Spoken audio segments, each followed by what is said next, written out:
Coming from a Muslim country and living in the West is one of the craziest experiences that any human being can have. And a lot of people who arrive get really confused with what's going on because they're used to this like really conservative life in back in their home country.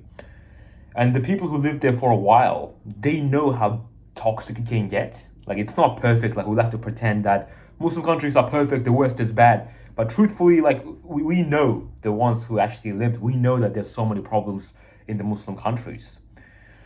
But then you move to the West and you expect everything to be a lot better because naturally you think, oh, the West is the opposite of the conservative countries, so this must be really good. And then you run into entirely different problems. And then people start to think, oh, every country has its own faults and, you can't find the perfect world. And I kind of disagree with that. I'm here to, explain what's actually going on. This is going to be extremely powerful piece of knowledge for you to have. And it's ultimately going to help you decide where you want to live in the future.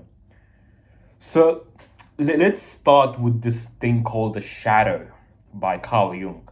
And as always, it doesn't sound like those two things correlate. But once you hear me out, you're going to realize that this is essentially explanatory of every single confusion you have in your life. So when Carl Jung talks about the shadow, he points out that every single archetype of a person has a shadow.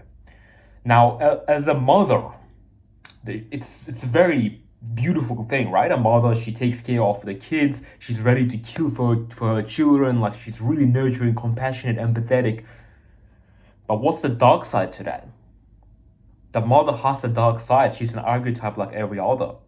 The shadow side of the mother is the tendency to make everyone into children.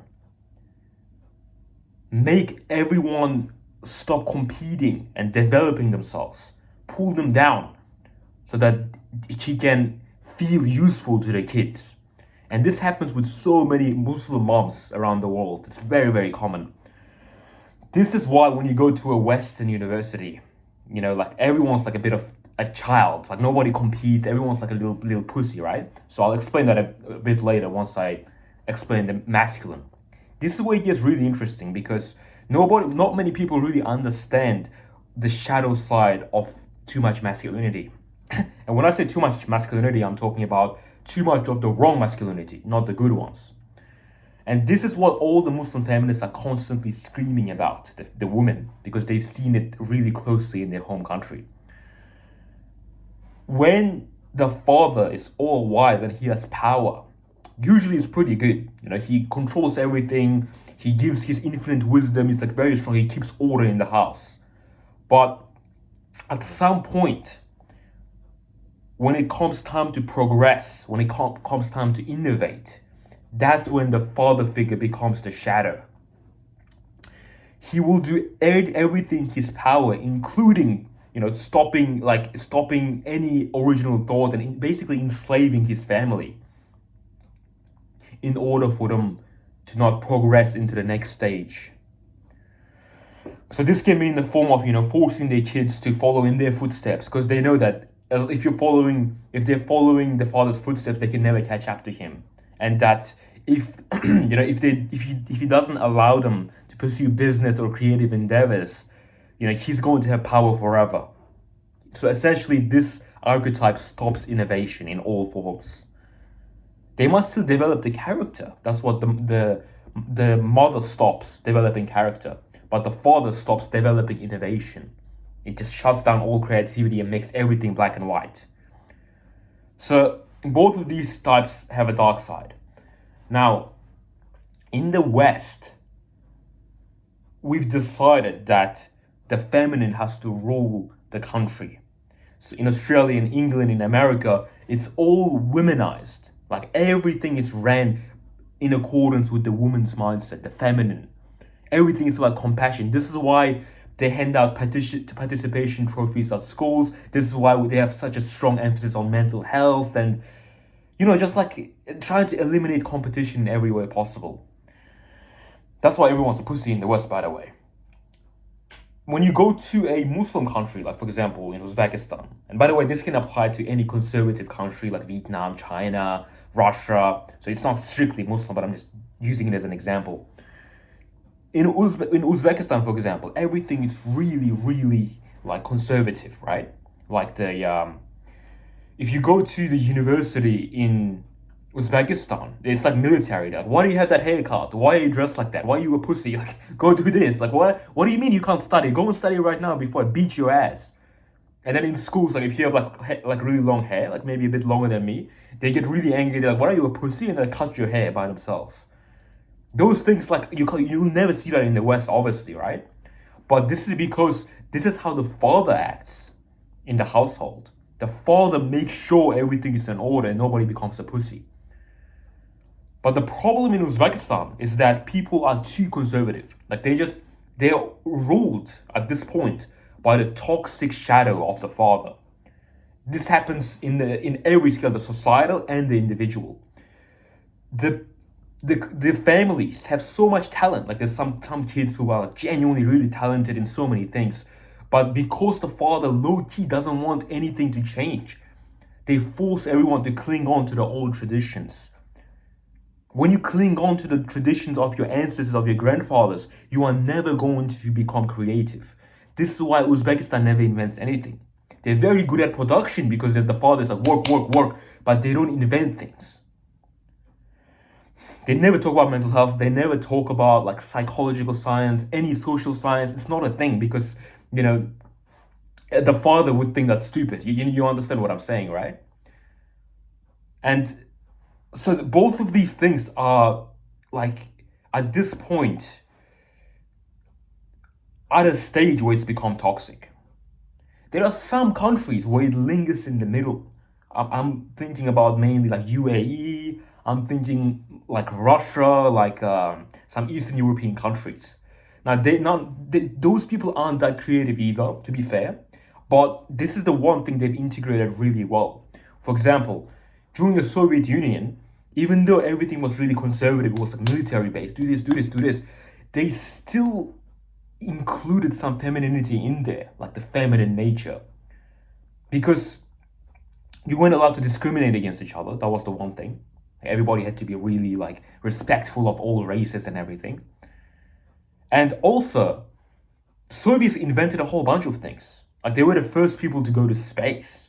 There's countless like Russian psychologists that came out of there.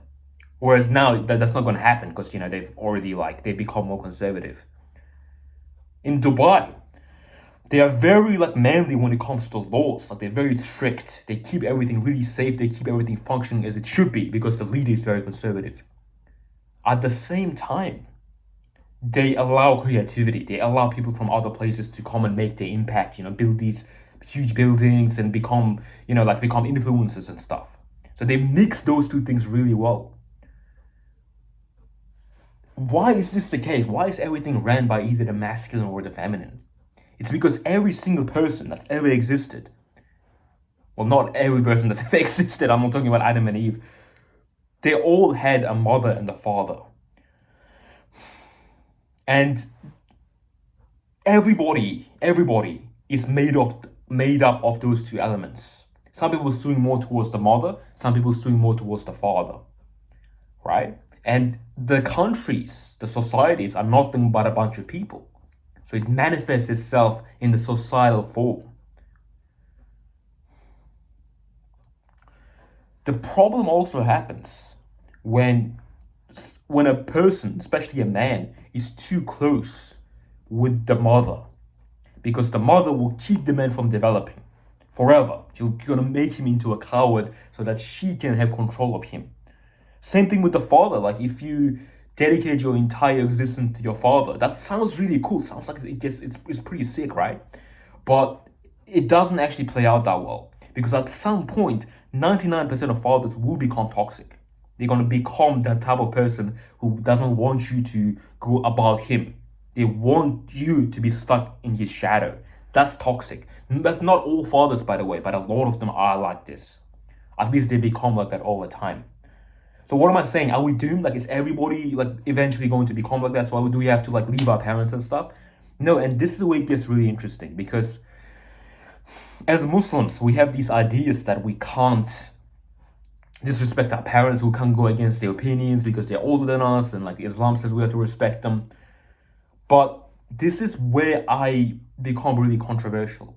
And I'm not here to deny Islam whatsoever, right? Like I'm really, really conservative with my beliefs. So I'm not changing them. But I do think we got it a little bit wrong. I still believe that if someone, anyone, is impeding your development, you need to sacrifice your relationship with them. This does not mean you cut them off forever. But this does mean you need to let them know and show them that you're not afraid to lose them. You need to tell them that you need to show them that if you cross the line of toxicity, at some point I'm going to do X. This is not a threat. All it does is it helps you and that person as well. So for example, let's say you're doing it to your father. If your father gets really controlling of your career and your life, at some point it's your duty to say, look, Dad, like I respect you, I respect what you've done, but I have these other interests. I'm my own individual, and if you're not going to let me pursue my interests, I'm not talking about like haram things, I'm talking about strictly good goals, I'm going to move out and I'm going to pursue them on my own. If you say that, now that person, whoever you said that to, will leave. They'll get like really angry and resentful. They're going to sort themselves out and they're going to come back to you. This is what Jordan Peterson talks about. I don't know if you've watched that lecture. Maybe I'll link. Actually, no, I can't link it. But just bear with me. The person leaves. They think about what just happened over a long period of time, and they come back to you fixed. And now you can have a respectful, good relationship with your family. If they don't come back, that's on them. That means they are just like a really, really toxic person. And in this situation, I'm not saying you need to dishonor them, which is haram. I'm saying you need to stop letting them control your life if they're pulling you down. This is the brutal reality, and the little trolls that are like, they pretend to be Muslims, they'll disagree with this because they just want an excuse to be a pussy for their whole life. But this is how a Muslim is supposed to act. Imagine Prophet Muhammad, peace be upon him, when he was, trying to revert the world into Islam. His father may have told him, right? I don't know if this is true, but just imagine if he told him, no, Muhammad, you can't do that because it's too dangerous and you need to become a carpenter like me. He wouldn't listen. He'd be like, well, I respect you, but this I need to do this. That's what he would say. Same with any of the Sahaba, right? So when you are trying to follow a righteous purpose that's backed up by Islam and it helps the society, you don't have to listen to them. You don't have to. Because then, think about this. Anybody can be your parent. If your parent happens to be like a psychopath, who's like a really dark person who wants the whole world to just like be the same forever, everybody needs to stay at home all day, are you still going to listen to them? No. Like, you don't listen to them. If you listen to them, that's on you. You're still wasting your life. I don't know if you're going to be doing haram things, but I can certainly guarantee that if you let them rule your life, someone who's a dark person will eventually lead you to haram. And this video, man, this podcast is going to be so controversial because holy moly, everyone's going to disagree with this. My method is very brutal. Most people would tell you, oh, you need to, if your parents are holding you back, you need to have like a mature conversation with them. But I know from my experience that this does not work. Because your parents and anybody in your life, as long as they think you can't walk away, their toxic side will come out. It's your duty to put that toxic thing back in their face. Tell them to keep it there. It's going to be better for you and them. It's the exact same thing with your partner. If you have a wife, and if your wife starts acting up all the time, you need to let her know at some point that if you keep doing this BS, I'm going to divorce you. And at some point, if you don't do that, she's going to become a completely crazy gold digger. Like, she's going to cuck you out completely if you don't put your principles above her. If you do put your principles, like put your boundaries in place, what she's going to do is she's going to become a good wife. Magic.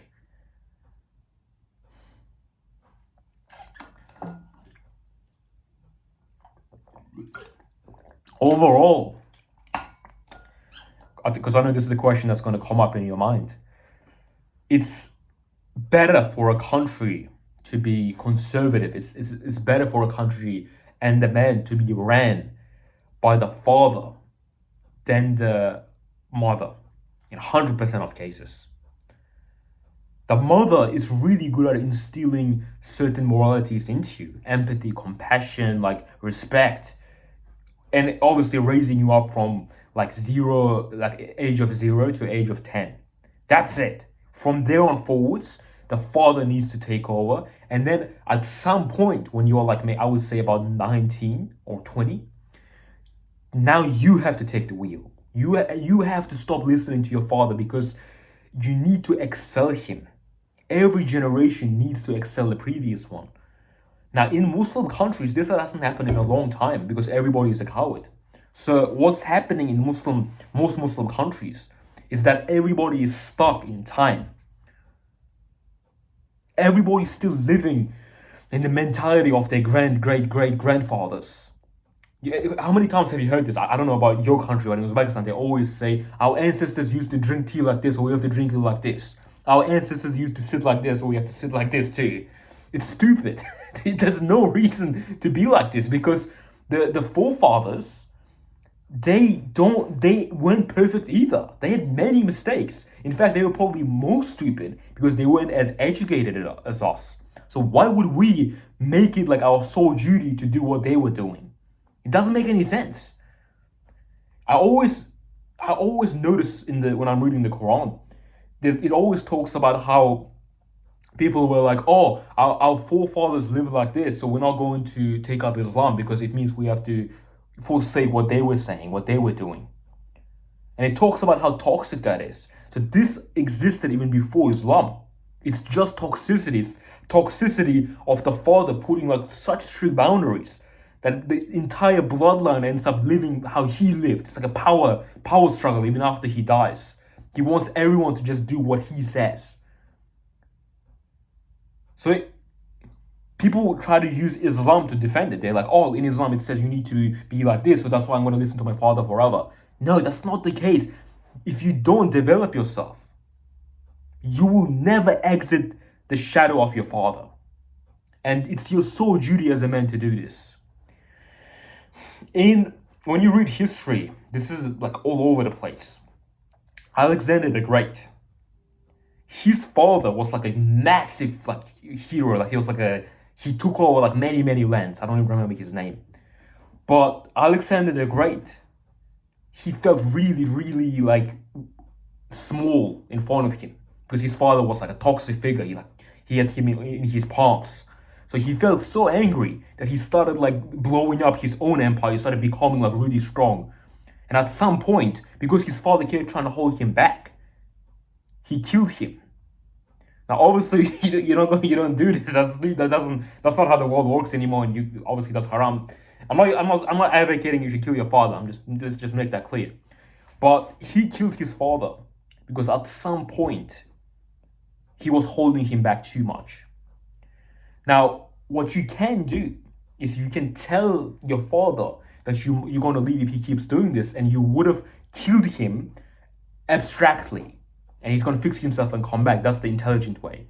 But when Alexander the Great killed him, then he became free. That's why he became the Great, because he did so much that his father, nobody even remembers his father. Nobody remembers his father. If he wasn't like this, his father would have been more legendary than most other kings. But he overshadowed him. And every son has to do that. And the good father who's been put in his place, I know this sounds weird, but this is how it is. A good father who hasn't let his toxic side out needs to allow that to happen. He needs to be happy for his son to succeed, not jealous. Do you understand? This is one of the laws of power in the 40 laws of power. It's never fill a great man's shoes. And specifically refers to the father. If your father is really good at something, don't try to follow his footsteps, because he lived in a very different world than you. Things change rapidly. The exact things he was doing was working in the exact circumstances that he was in. So if you do that, and you're also a different person, so completely like you go into an entirely different direction if you try to follow his footsteps. And this works with not just the father, anyone who mentors you in like ancient sports, when they were doing like sword fighting, when they were doing like really ancient martial arts. They knew that at some point the apprentice had to surpass the master. And in some countries, it was like traditional, like when the apprentice like passes the master, he kills him. That's toxic. But they even have like a saying in Spain, like when like someone who's studying under a master becomes better than him, they say, to the master goes the knife. So you kill him. It's brutal. Again, this is what I'm saying is really brutal. But life is pretty brutal. But you can be abstract with it. You don't need to act things out literally in this modern world. You can just be your own person, and you can cooperate with your family to allow you to be that person. And if you do that, I promise you're not going to regret it, and I promise you won't fall into haram.